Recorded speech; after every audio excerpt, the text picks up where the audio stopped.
serta inspeksi resmi. Namun petani di beberapa negara Uni Eropa memprotes turunnya harga yang berujung serangkaian pembatasan dan larangan ekspor makanan Ukraina sebagai tanggapannya. Uni Eropa akhirnya membuat kesepakatan dengan 5 negara yang terlibat, Polandia, Hungaria, Slovakia, Bulgaria, dan Romania untuk mengizinkan mereka memblokir impor biji-bijian dari Ukraina. Pembatasan ini ditentang oleh 12 negara Uni Eropa termasuk Prancis dan Jerman yang menyatakan keprihatinan atas kurangnya transparansi dan memperingatkan hal itu berisiko merusak pasar tunggal Eropa. Sebelumnya pada bulan Juli 2022, Presiden Rusia Vladimir Putin mengatakan bahwa Barat harus mencabut pembatasan ekspor gandum Rusia. Rusia juga bersedia memfasilitasi ekspor biji-bijian Ukraina. Sebagaimana diketahui, perang Rusia-Ukraina telah menghambat pengiriman dari salah satu pengekspor gandum dan biji-bijian terbesar di dunia dan memicu kekhawatiran akan kekurangan pangan global. Sebagai gambaran, harga sereal di Afrika melonjak karena merosotnya ekspor dari Ukraina. Hal itu lantas mempertajam dampak konflik dan perubahan iklim serta memicu kekhawatiran kerusuhan sosial.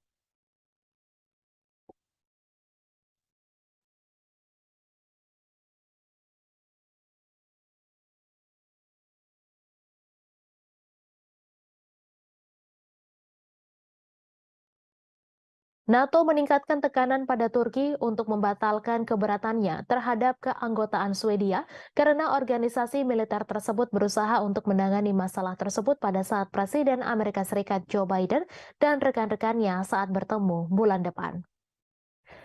Aliansi beranggotakan 31 negara itu juga berupaya meningkatkan status non-anggota Ukraina di NATO dan menyiapkan kerangka kerja untuk komitmen keamanan yang dapat ditawarkan setelah perang dengan Rusia berakhir. Sekretaris Jenderal Jens Stoltenberg mengatakan NATO ingin melibatkan Swedia pada saat para pemimpin sekutu bertemu di Lithuania pada 11 hingga 12 Juli. Sekutu juga berharap untuk membuat kemajuan dalam pendanaan jangka panjang dan rencana keamanan untuk Ukraina pada acara yang sama. Ia mengatakan sekutu terus setuju bahwa Ukraina akan menjadi anggota NATO suatu hari nanti, namun aliansi harus memberikan komitmen keamanan dan pendanaan baru yang substansial.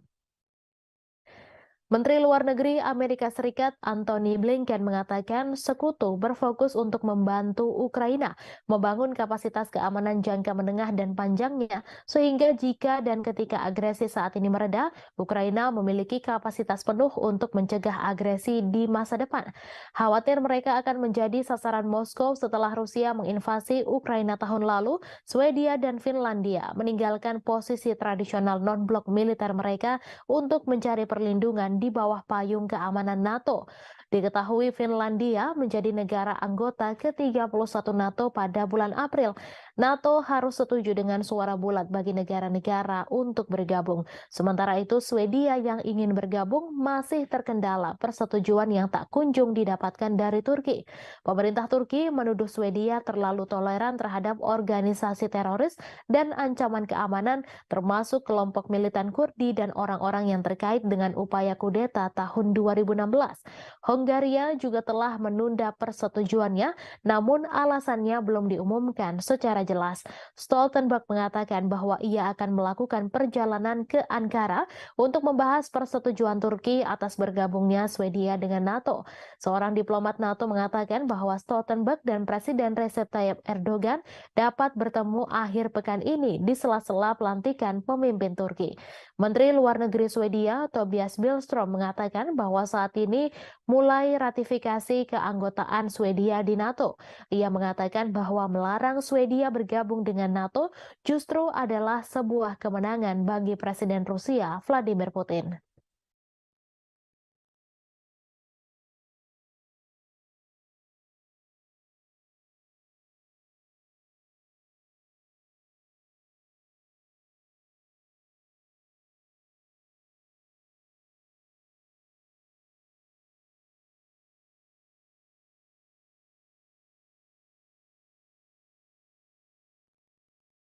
Ukraina meminta bantuan jet tempur F-16 untuk membantu melawan Rusia di udara. Selain itu, ternyata mereka juga berharap akan mendapatkan jet tempur canggih lain, yaitu Eurofighter Typhoon. Menteri Pertahanan Ukraina Reznikov mengatakan jika Inggris dan Jerman menggabungkan kemampuan untuk memasok pesawat Eurofighter, maka akan menjadi sebuah langkah signifikan. Reznikov menambahkan bahwa Ukraina membutuhkan sekitar 100 jet tempur. Selain F-16, Eurofighter Typhoon dikatakannya bakal sangat membantu dalam menangkis agresi Rusia. Ia menambahkan Ukraina akan menyambut baik jika ada partisipasi Jerman dalam pelatihan pilot Ukraina di pesawat Eurofighter Typhoon. Namun tentu harapan itu masih jauh karena bahkan F-16 sendiri belum diketahui akan dipasok oleh negara mana ke Ukraina. Eurofighter Typhoon sendiri adalah pesawat tempur bermesin ganda yang dibuat di Eropa. Typhoon dirancang sebagai pesawat tempur superioritas udara dan diproduksi oleh konsorsium Airbus, BAE Systems, dan Leonardo yang diwadahi oleh perusahaan induk bersama Eurofighter Jet Flugzeug GmbH. Eurofighter Typhoon disebut sebagai jet tempur sangat lincah, dirancang sebagai petarung yang efektif dalam pertempuran. Pesawat versi baru didesain dengan lebih baik untuk melakukan misi serangan udara ke permukaan dan agar kompatibel dengan persenjataan berbeda, termasuk rudal Storm Shadow, Brimstone, dan Marty ER. Typhoon memiliki debut tempurnya selama intervensi militer 2011 di Libya. Royal Air Force Inggris dan Angkatan Udara Italia melakukan pengintaian udara dan misi serangan darat dalam konflik tersebut.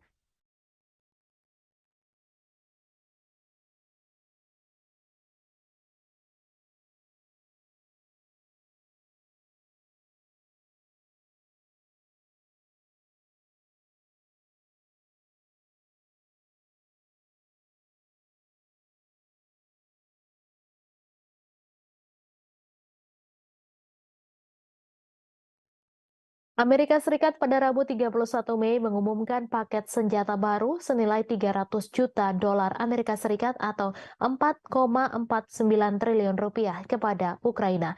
Namun Amerika Serikat memperingatkan agar paket senjata itu jangan digunakan untuk menyerang wilayah Rusia. Departemen Pertahanan Amerika Serikat mengungkapkan pengiriman terbaru ini akan membuat total bantuan negeri Paman Sam ke Ukraina menjadi 37,6 miliar dolar Amerika Serikat atau 562,52 triliun rupiah sejak invasi Rusia pada Februari 2022. Pengiriman senjata terbaru ini dilakukan saat Ukraina mempersiapkan serangan balasan untuk memukul mundur pasukan Rusia dari petak-petak wilayah pendudukan di timur dan selatan Ukraina. Bantuan tersebut juga dikeluarkan setelah serentetan serangan dalam gelap terhadap sasaran di dalam Rusia, termasuk gelombang serangan drone yang belum pernah terjadi sebelumnya di Moskwa. Kirby mengatakan Amerika Serikat sudah menetapkan aturan dasarnya ke Ukraina. Kirby melanjutkan bahwa meskipun ketegangan meningkat atas masalah ini, Gedung Putih tetap yakin Ukraina akan menepati janjinya untuk tidak menggunakan jet tempur F-16 buatan Amerika Serikat. Kirby menambahkan meski Washington dengan sepenuh hati mendukung Ukraina mengalahkan invasi Rusia, ia ingin menghindari situasi yang menyedot Barat, NATO, dan Amerika Serikat serta menghindari Perang Dunia III. Pentagon mengatakan paket 300 juta dolar AS itu termasuk amunisi untuk sistem pertahanan udara Patriot, rudal pertahanan udara AM-7, sistem pertahanan udara Avenger, dan rudal anti pesawat Stinger. Juga bagian dari paket adalah amunisi untuk sistem roket artileri mobilitas tinggi atau HIMARS, peluru artileri 155 mm dan 105 mm, amunisi tank 105 mm, serta roket pesawat Zuni. Amerika Serikat juga turut mengirim lebih dari 30 juta butir amunisi senjata kecil ke Ukraina.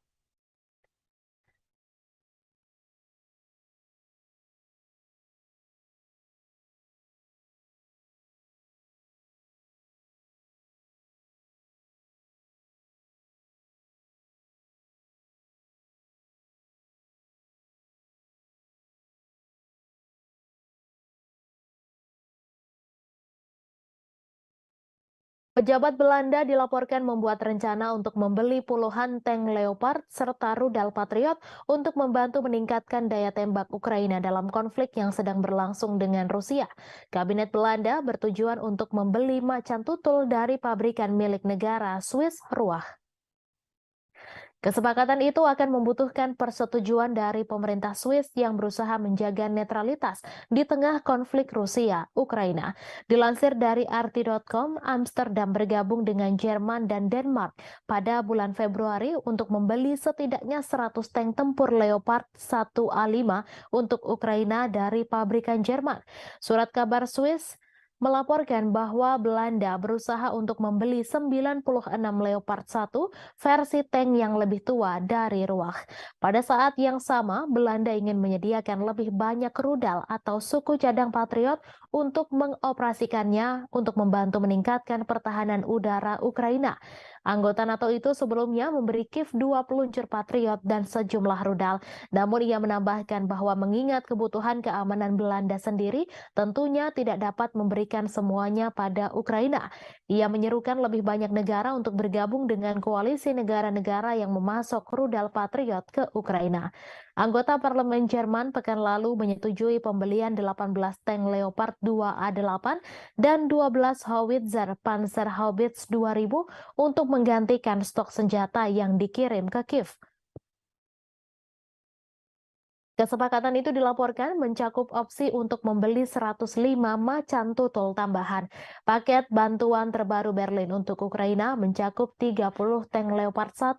Sebagaimana diketahui, Ukraina telah berulang kali mengatakan bahwa pasokan senjata berat asing sangat penting untuk keberhasilan serangan balasan yang direncanakan. Sementara itu, Moskow telah memperingatkan bahwa tank-tank yang dikirim Barat dan sistem lainnya akan diperlakukan sebagai target yang sah di medan perang.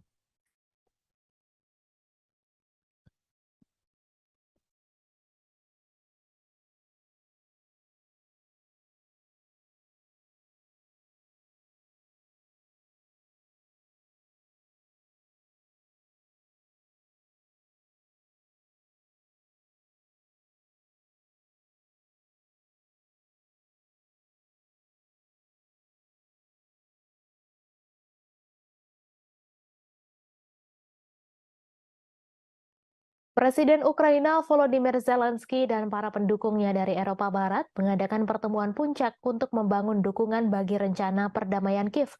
Rencana tersebut dianggap tidak dapat diterima oleh Rusia.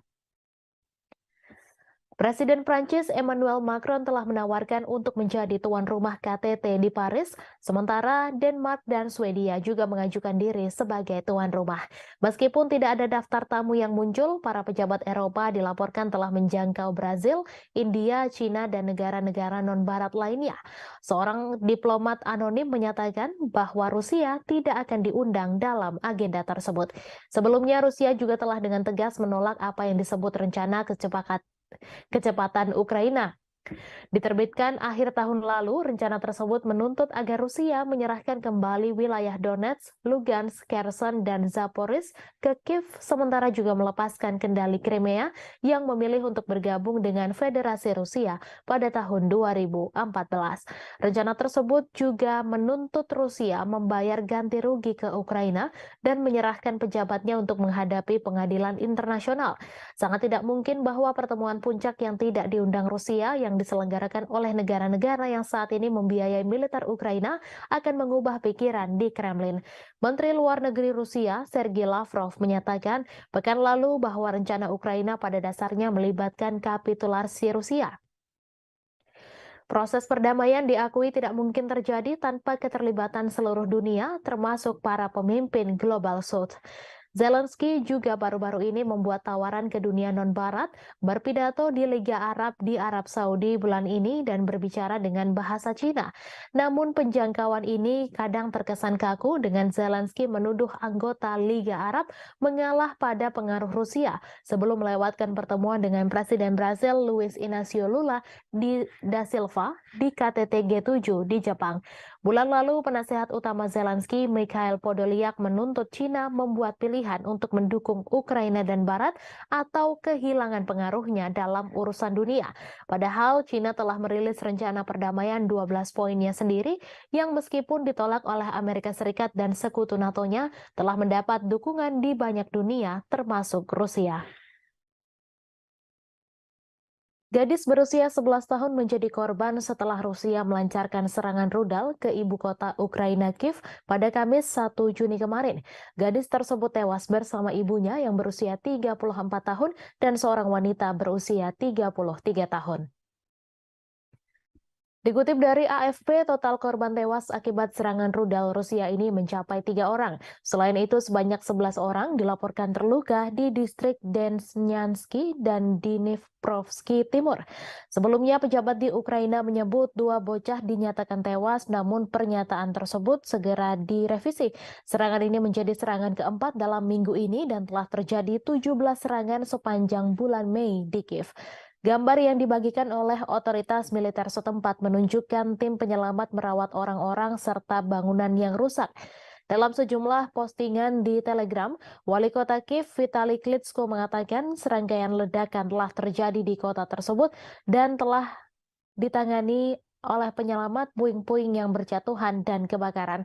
Sementara itu, para pejabat yang didukung Rusia di wilayah Luhansk Timur Ukraina mengatakan 5 orang telah tewas dan 19 lainnya terluka oleh penembakan Ukraina di sebuah peternakan unggas pada hari Rabu. Kemudian pada Kamis pagi, Gubernur wilayah Belgorod, Rusia Barat yang berbatasan dengan Ukraina mengatakan sedikitnya 2 orang terluka dalam serangan di ibu kota Shebekino yang ia tuduh dilakukan oleh pasukan Ukraina. Presiden Prancis Emmanuel Macron berpendapat bahwa Ukraina melindungi Eropa dan harus diberikan jaminan keamanan oleh NATO. Ia menambahkan bahwa akan menjadi kepentingan anggota NATO untuk memberikan jaminan tersebut, sementara Kiev menunggu persetujuan untuk bergabung dengan aliansi militer Barat. Prancis dan kekuatan Barat lainnya telah memberikan bantuan militer senilai miliaran dolar ke Ukraina sejak konflik dengan Rusia dimulai pada Februari 2022. Namun mereka berhenti menawarkan perlindungan menyeluruh yang diberikan kepada anggota NATO. Pasal 5 Perjanjian Pendirian Blok menetapkan bahwa serangan terhadap satu anggota dianggap sebagai serangan terhadap semua anggota. Presiden Prancis yang pernah menggambarkan aliansi yang berbasis di Brussel itu sebagai mati otak mengatakan bahwa krisis Ukraina telah menyentuh NATO. Macron meminta anggota blok untuk mengintensifkan bantuan militer ke Kiev sehingga memiliki semua yang dibutuhkan untuk serangan balasan terhadap pasukan Rusia. Meskipun mengakui bahwa kontribusi Amerika Serikat telah menjadi kunci dalam memungkinkan Ukraina mempertahankan diri, Macron berpendapat bahwa Eropa harus membangun industri pertahanannya sendiri daripada mengandalkan Washington untuk perlindungan.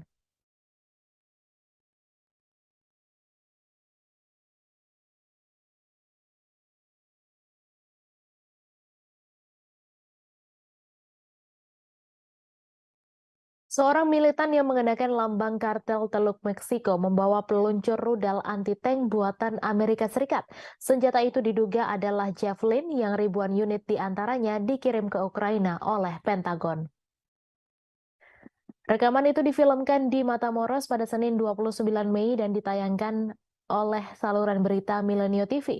Rekaman itu menunjukkan seorang pria dengan lambang CDG bersenjatakan senapan Kalashnikov dan rudal yang mereka sebut FGM-148 buatan Raytheon. Lebih dari 10.000 Javelin dari persediaan Pentagon telah dikirim ke Ukraina sejak Februari lalu, di mana militer Amerika Serikat justru mulai kehabisan rudal itu sendiri. Presenter Milenio Azucena Yuresti mencatat di Twitter bahwa perkiraan nilai peluncur Javelin di pasar gelap berkisar antara 20.000 USD hingga 60.000 USD, sedangkan biaya rata-rata satu misil adalah sekitar 30.000 USD. Pakar militer percaya bahwa senjata dalam rekaman Milenio sebenarnya adalah AT-4, peluncur anti-tank sekali pakai buatan Swedia yang juga digunakan militer Amerika Serikat dan juga dipasok ke Ukraina dalam jumlah ribuan. Diketahui Rusia telah berulang kali memperingatkan Amerika Serikat dan sekutunya untuk tidak memberi dukungan Ukraina dengan senjata dan amunisi. Karena hal ini eskalasi konflik yang akan mengakibatkan senjata berakhir kriminal. Investigasi RT pada Juli 2022 menemukan berbagai senjata yang dipasok Barat, termasuk roket anti-tank untuk dijual di web gelap. Beberapa bulan kemudian, juru bicara Kementerian Luar Negeri Rusia, Maria Zakharova memperingatkan senjata barat senilai 1 miliar USD per bulan berakhir di tangan teroris, ekstremis, dan kelompok kriminal di Timur Tengah, Afrika Tengah, dan Asia Tenggara. Kiev mengecam ini sebagai propaganda dan bersikeras semuanya telah diperhitungkan. Outlet Amerika Serikat CBS menyensor film dokumenter mereka tentang pasokan senjata ke Ukraina setelah pemerintah di Kiev keberatan. Bulan lalu, jurnalis investigasi veteran Seymour Hersh mengatakan Barat sadar senjatanya berakhir di pasar gelap. Namun pemerintah tidak peduli karena mempersenjatai Ukraina lebih penting bagi mereka. Kartel teluk berbasis di negara bagian Meksiko Tamaulipas, khususnya di kota perbatasan Matamoros, tepat di seberang Rio Grande dari Brownsville, Texas. Mereka berasal dari tahun 1930-an, namun menjadi terkenal di akhir 1990-an ketika kartel itu memisahkan milisi terkenal bernama Los Zetas. Grup tersebut telah bubar dengan sendirinya. Meskipun terutama dikenal sebagai kartel penyelundupan narkoba, CDG juga dituduh melakukan pemerasan, penculikan, pencucian uang, dan perdagangan orang, budak seks, dan bisnis senjata. Pada bulan Maret, kartel meminta maaf atas salah satu faksi yang menculik 4 orang Amerika dan membunuh 2 orang dari mereka dalam apa yang mereka katakan sebagai kasus kesalahan identitas. 5 anggota faksi itu diserahkan ke polisi Meksiko.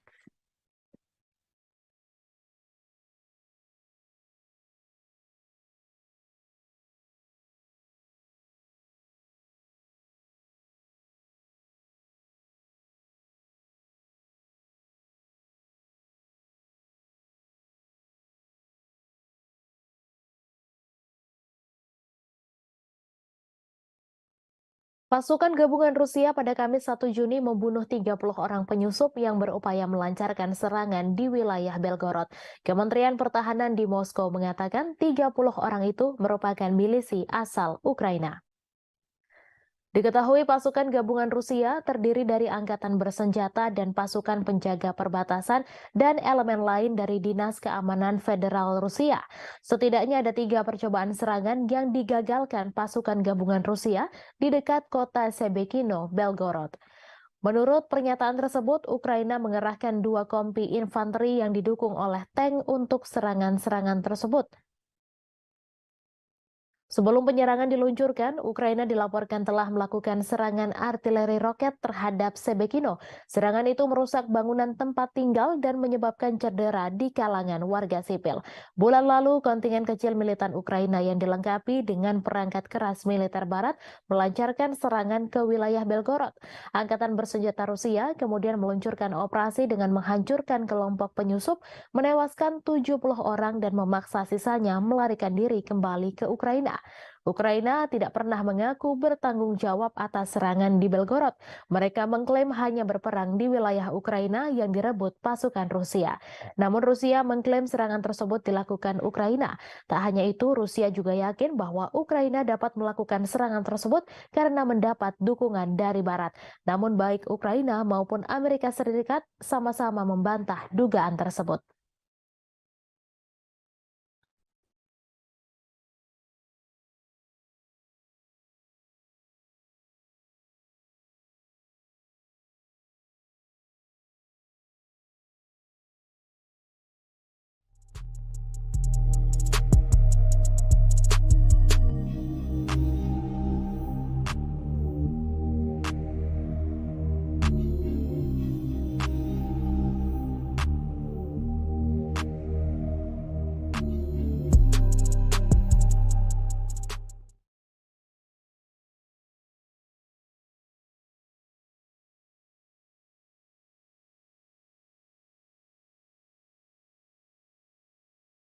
Sekjen NATO Jens Stoltenberg pada Kamis 1 Juni mengatakan semua sekutu telah setuju Ukraina bergabung dengan aliansi.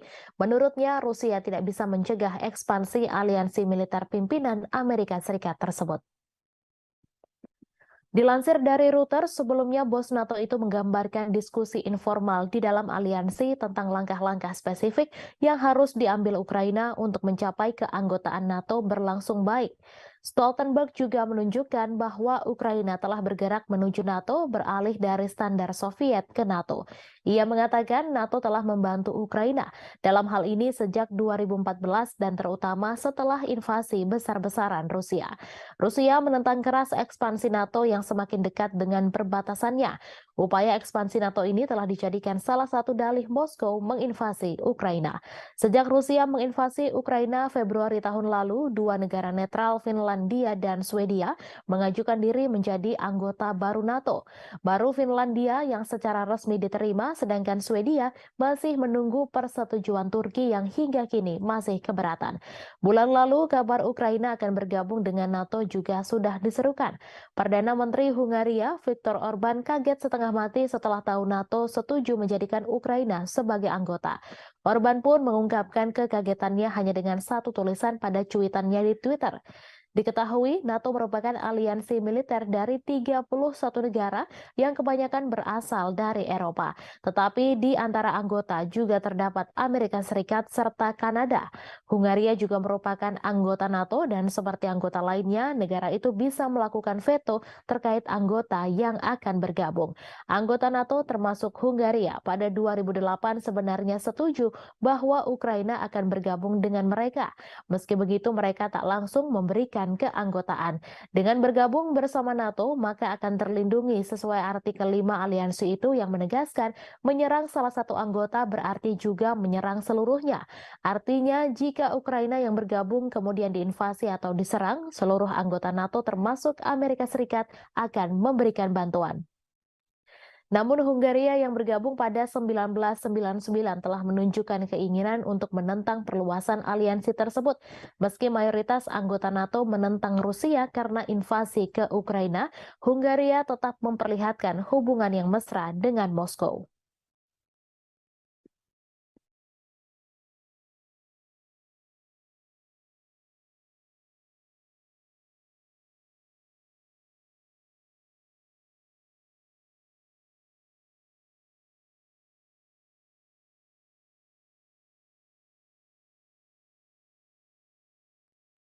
Presiden Amerika Serikat Joe Biden telah menyetujui paket bantuan militer baru untuk Ukraina yang berjumlah hingga 300 juta USD. Paket bantuan itu mencakup amunisi tambahan untuk drone dan berbagai senjata lainnya. Para pejabat Amerika Serikat mengatakan tidak ada dugaan bahwa drone atau amunisi buatan Amerika Serikat digunakan dalam serangan Moskow yang disalahkan Kremlin atas Ukraina. Pemerintahan Biden mengatakan telah menjelaskan kepada Ukraina bahwa senjata buatan Amerika Serikat tidak boleh digunakan untuk serangan di dalam wilayah Rusia. Ia juga mengatakan Zelensky telah memberikan jaminan kepada Amerika Serikat bahwa Ukraina menghormati keprihatinan tersebut. Paket bantuan baru menyediakan amunisi untuk meningkatkan kemampuan pertahanan udara Ukraina untuk menangkis serangan udara Rusia di Kiev.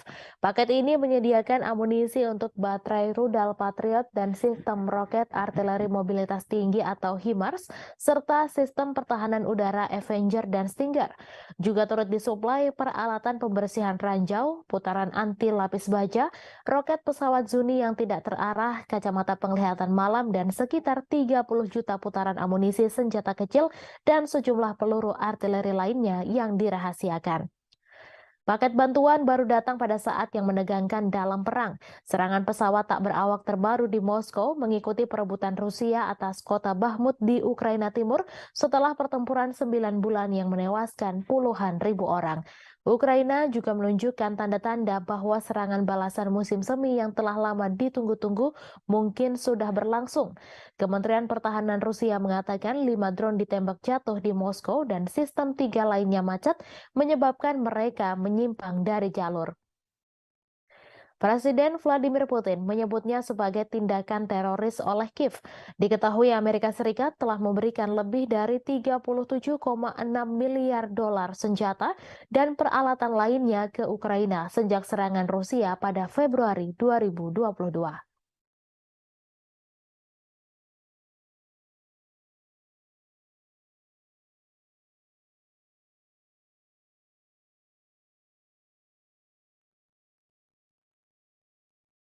Memberi peringatan akan ancaman